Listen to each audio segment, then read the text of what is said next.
Oriental higher secondary school Mirzapur Ahmedabad के YouTube channel में सभी छात्रों का स्वागत है। सभी छात्रों से निवेदन है कि ओरिएंटल हायर सेकेंडरी स्कूल की यूट्यूब चैनल को सब्सक्राइब करें, लाइक करें, शेयर करें। मैं कुरैशी गुलाम दस्तगीर, कक्षा 9, विषय हिंदी। आज हम पाठ नंबर 3, जिसका नाम है क्या निराश हुआ जाए, इसकी बात हम करेंगे।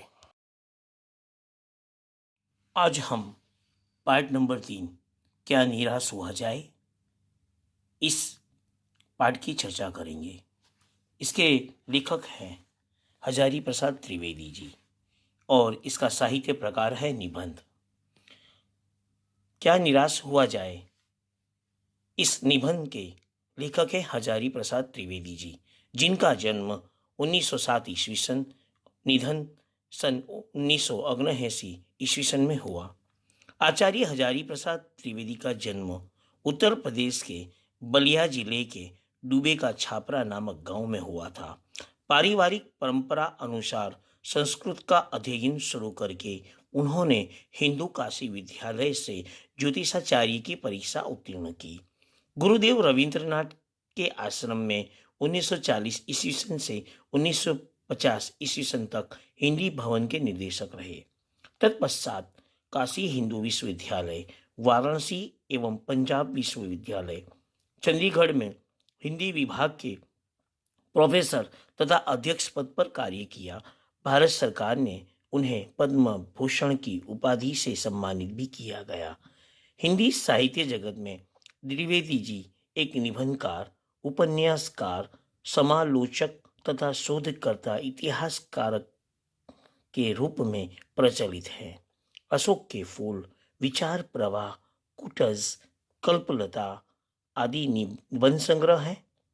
बाण भट्ट की आत्मकथा, पुनर्नवा, चारु चंद्रलेखा, अनामदास का पौधा उपन्यास है तथा कबीर, सूरदास, हिंदी साहित्य का आदिकाल, साहित्य सहचर, हिंदी साहित्य उद्भव और विकास, हिंदी साहित्य की भूमिका जिसे कहा जाता है, ये आदि आलोचना तथा इतिहास ग्रंथ है।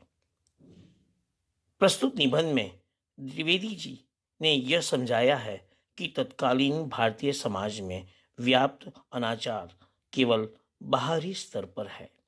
वास्तव में आज भी लोगों में मानवीय मूल्यों की प्रति आस्था कायम है।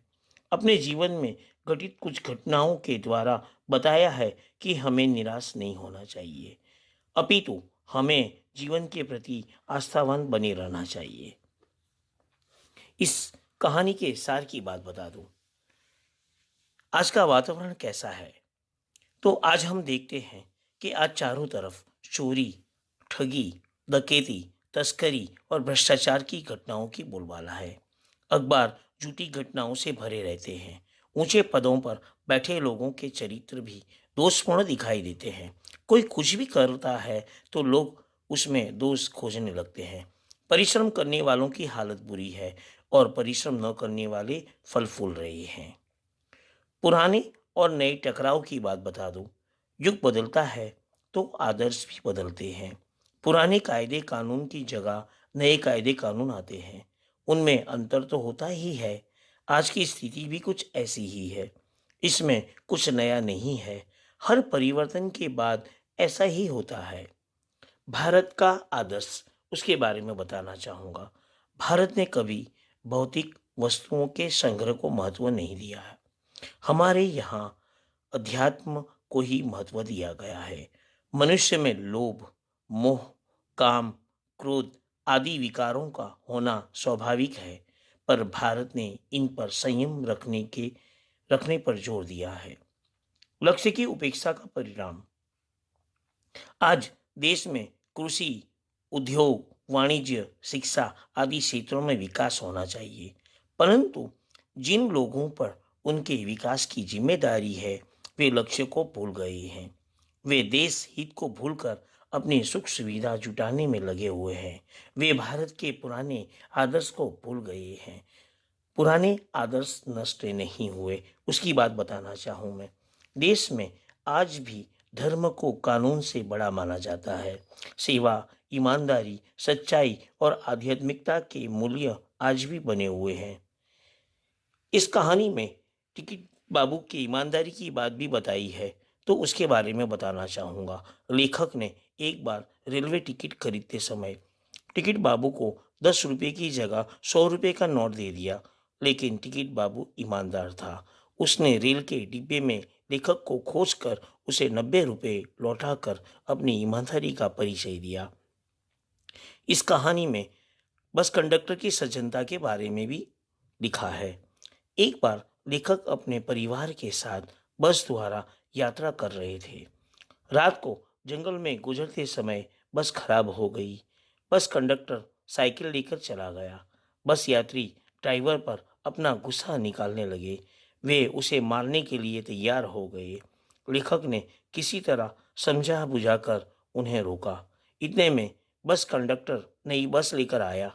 यह लेखक के भूखे बच्चों के लिए पानी और दूध भी ले आया था। ऐसी अनेक घटनाएं हैं जिनसे लगता है कि हमें निराश होने की जरूरत नहीं है। आगे हम पार्ट नंबर 3, क्या निराश हुआ जाए, इस पार्ट की चर्चा करेंगे। पार्ट की शुरुआत करेंगे हम। मेरा मन कभी कभी बैठ जाता है। यहाँ पर मन बैठना ये मुहावरा है। मन बैठ जाना, इसका अर्थ होता है उदास हो जाना। समाचार पत्र में ठगी, डकैती, चोरी, तस्करी और भ्रष्टाचार के समाचार भरे रहते हैं। यहाँ पे तस्करी का अर्थ होता है चोरी। आरोप प्रत्यारोप का कुछ ऐसा वातावरण बन गया है कि लगता है देश में कोई ईमानदार आदमी ही नहीं रह गया है। यहाँ पर प्रत्यारोप प्रत्यारोप इसका अर्थ होता है आरोप के जवाब में प्रति आरोप लगाना। आरोप के जवाब में प्रति आरोप लगाना। हर व्यक्ति संदेह की दृष्टि से देखा जा रहा है। संदेह इसका अर्थ होता है शंका। जो जितने ही ऊंचे पद हैं उनमें उतने ही अधिक दोष दिखाई जाते हैं। दोष इसका अर्थ होता है बुराई, अपराध। एक बहुत बड़े आदमी ने मुझसे एक बार कहा था कि इस समय सुखी वही है जो कुछ नहीं करता। जो कुछ भी करेगा उसमें लोग दोष खोजने लगेंगे। उसके सारे गुण भुला दिए जाएंगे और दोषों को बड़ा चढ़ाकर दिखाया जाने लगेगा। दोष किसमें नहीं होते। यही कारण है कि हर आदमी दोषी अधिक दिख रहा है, गुणी कम या बिल्कुल ही नहीं। स्थिति अगर ऐसी है तो निश्चय ही चिंता का विषय है। क्या यही भारतवर्ष है जिसका सपना तिलक और गांधी ने देखा था? रविंद्र ठाकुर और मदन मोहन मालवीय का महान संस्कृत सभ्य भारतवर्ष किसी अतीत के गह्वर में डूब गया। यहाँ पर अतीत का अर्थ होता है भूतकाल, बीता हुआ समय। गह्वर इसका अर्थ होता है गड्ढा। आर्य और द्रविड़, हिंदू और मुसलमान, यूरोपीय और भारतीय आदर्शों की मिलन भूमि, महामानव समुद्र, क्या सूख ही गया? मेरा मन कहता है ऐसा हो नहीं सकता। हमारे महान मनीषियों के सपनों का भारत है और रहेगा। मनीषियों का अर्थ होता है ऋषि मुनि।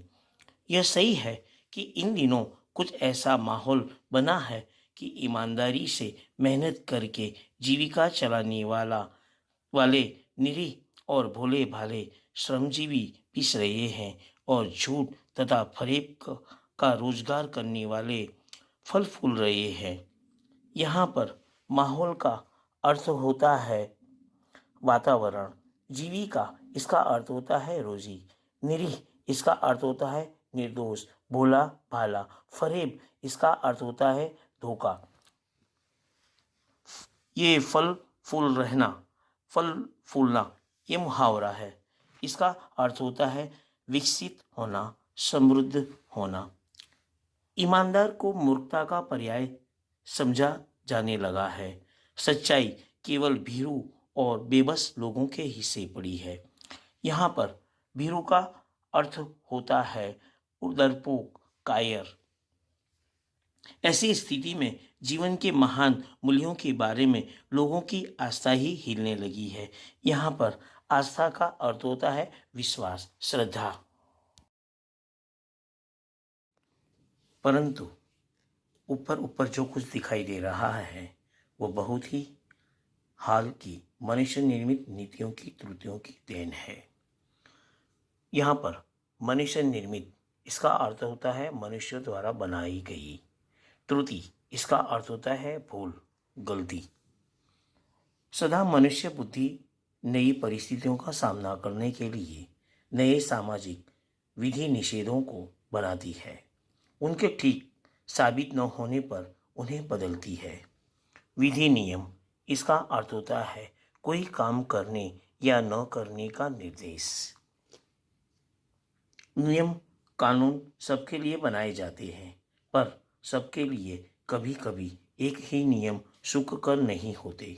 सामाजिक कायदे कानून कभी युग युग से परीक्षित आदर्शों से टकराते हैं।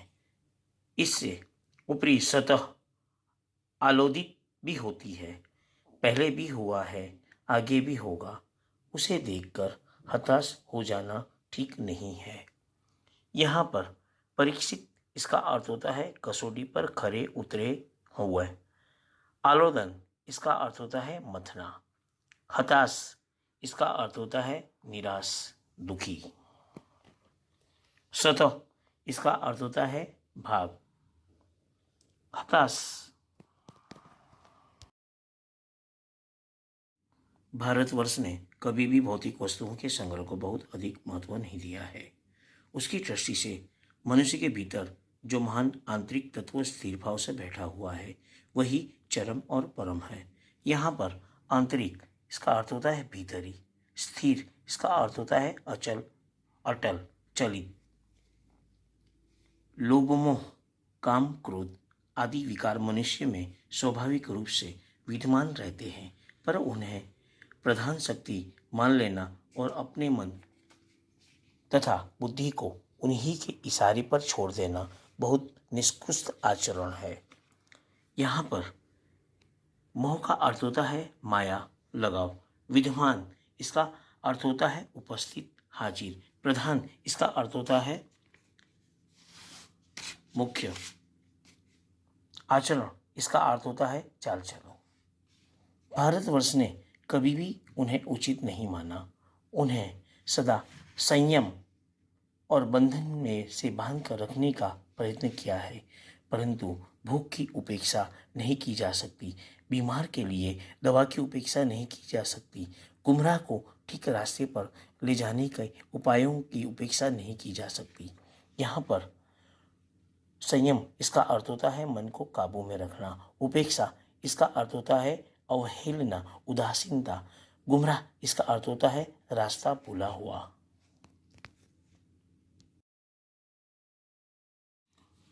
हुआ यह है कि इस देश के कोटि कोटि दरिद्र जनों की हीन अवस्था को दूर करने के लिए ऐसे अनेक कायदे कानून बनाए गए हैं जो कृषि, उद्योग, वाणिज्य, शिक्षा और स्वास्थ्य की स्थिति को अधिक उन्नत और सुचारू बनाने के लिए लक्ष्य से प्रेरित हैं। परंतु जिन लोगों को इन कार्यों में लगना है उनका मन हर समय पवित्र नहीं होता। प्राय वे ही लक्ष्य को भूल जाते और अपनी ही सुख सुविधा की ओर ज़्यादा ध्यान देने लगते हैं। यहाँ पर कोटि कोटि इसका अर्थ होता है करोड़ों। दरिद्र जन इसका अर्थ होता है गरीब लोग। हीन अवस्था इसका अर्थ होता है खराब परिस्थिति। वाणिज्य इसका अर्थ होता है व्यापार। अधिक उन्नत इसका अर्थ होता है ज़्यादा उम्दा। सुचारू इसका अर्थ होता है अच्छी तरह। लक्ष्य इसका अर्थ होता है ध्येय। प्रेरित इसका अर्थ होता है प्रेरणा देने वाला। व्यक्ति चित्त सब समय आदर्शों द्वारा चालित नहीं होता। यहाँ पर चित्त इसका अर्थ होता है हृदय। चालित नहीं इसका अर्थ होता है अस्थिर। जितने बड़े पैमाने पर इन क्षेत्रों में मनुष्य की उन्नति के विधान बनाए गए उतनी ही मात्रा में लोभ, मोह जैसे विकार भी विस्तृत होते गए। यहाँ पर पैमाना इसका अर्थ होता है मापदंड। लक्ष्य की बात भूल गई, आदर्शों को मजाक का विषय बनाया गया और संयम को दक्यानुशी मान लिया गया। यहाँ पर संयम का अर्थ होता है धीरज, दक्यानुशी का अर्थ होता है पुराने ख्याल वाला। परिणाम जो होना था वह हो रहा है। यह कुछ थोड़े से लोगों के बढ़ते हुए लोभ का नतीजा है, परंतु इससे भारतवर्ष के पुराने आदर्शों और भी अधिक स्पष्ट रूप से महान और उपयोगी दिखाई देने लगे हैं। यहाँ पर नतीजा का अर्थ होता है परिणाम।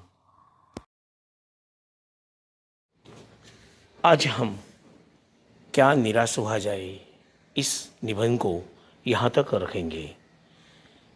आगे हम अगले सोमवार को इसकी चर्चा करेंगे। अब आपको जो निबंध चलाया उसके अंदर जो शब्दार्थ और मुहावरे आए उसको आपको लिखना है।